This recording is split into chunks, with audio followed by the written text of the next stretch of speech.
This is the second day here at the beach with my grandsons. They are so excited again to swim. Last night they stayed there. They stayed about 3 hours here at the beach, and then after here they moved to the swimming pool for another 2 hours, 3 hours. Now they are back here again the following morning here at Dinadyawan Beach Resort. And here I am, myself, watching over them.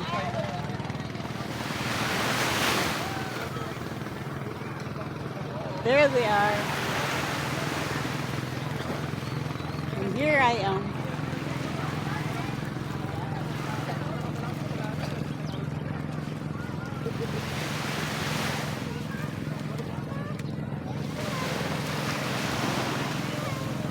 They're enjoying again. It's the second day.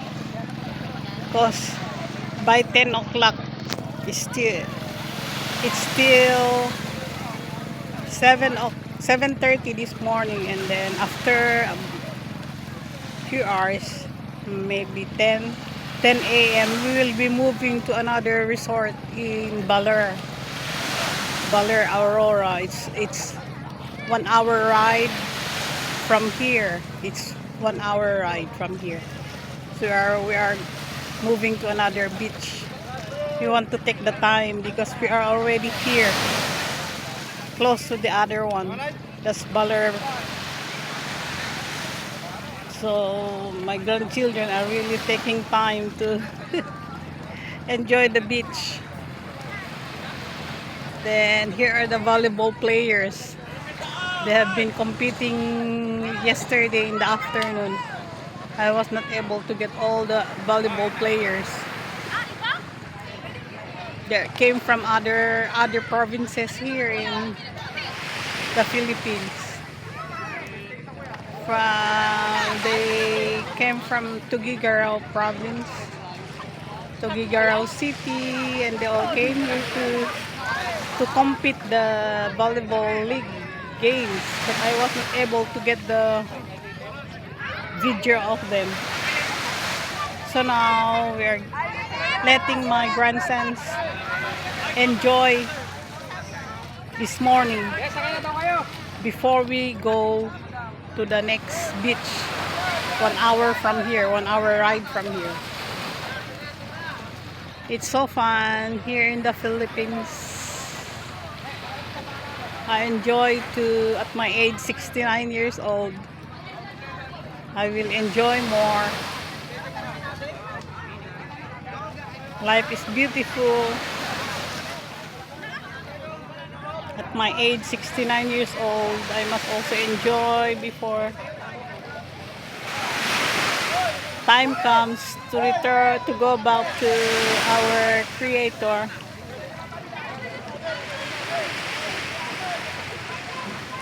So we must enjoy life to the fullest before going back to our Creator.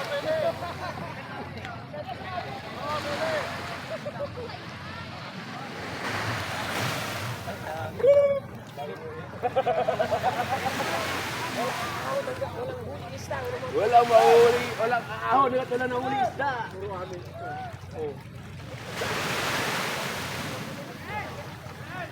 I did not wear my second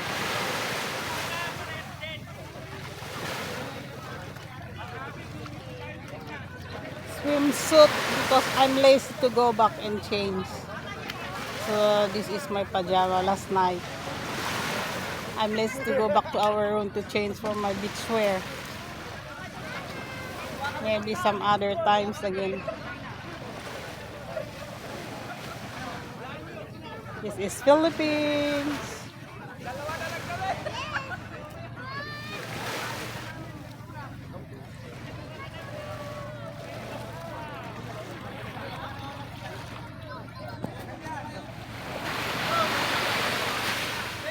There's the mountain.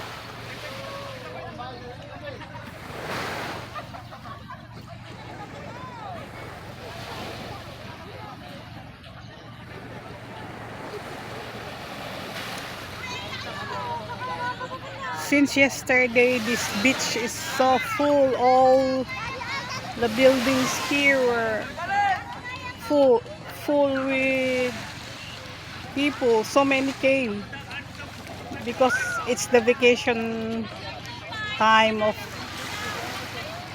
students, especially if the grade school. It's their vacation for 1.5 months. So many are on vacation. They're taking time so much to enjoy before school year again comes by June. They will go back to school again by mid-June. So many people it's really fully booked, this area. There were so many people last night here playing basketball.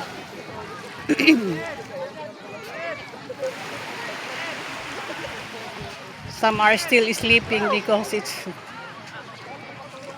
not, there are not so many people right now. People are still sleeping, maybe because some have stayed late last night. Some stayed until 3 o'clock in the morning.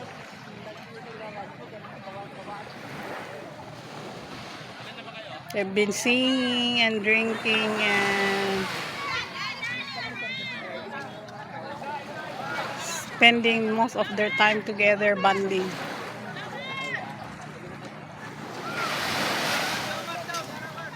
So we're really relaxing for the day again.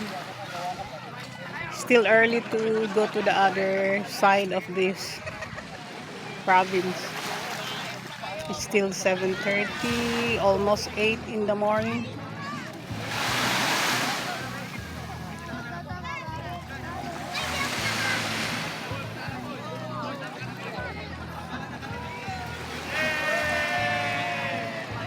There, my grandsons are really enjoying.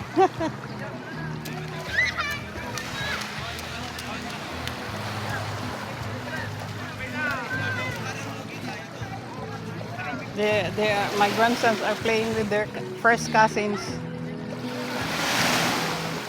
I think my 3 grandsons and their 2 cousins over there. They are bonding together. Because they seldom see each other because they always go to school every day, so there's no time for bonding. So it's the best time today for them to bond together.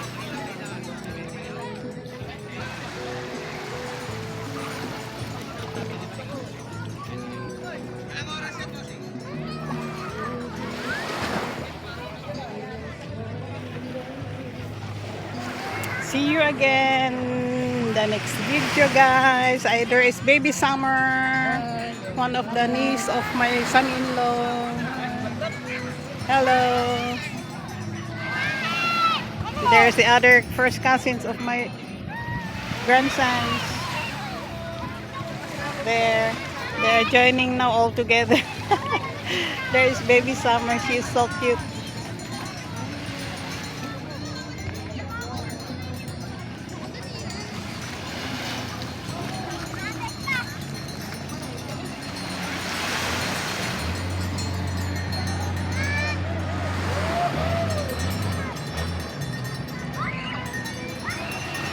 The weather is so calm.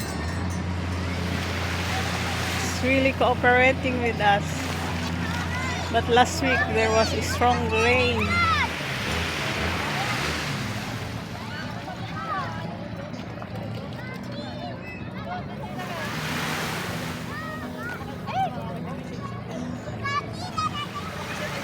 There I am again.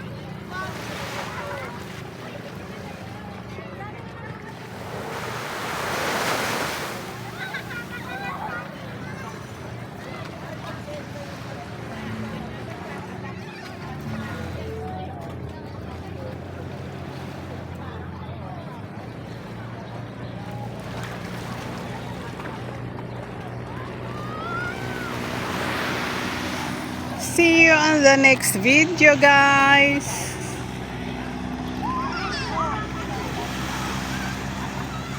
There's the motorboat. See you on the next video. I'm really enjoying myself to even I'm 69 years old.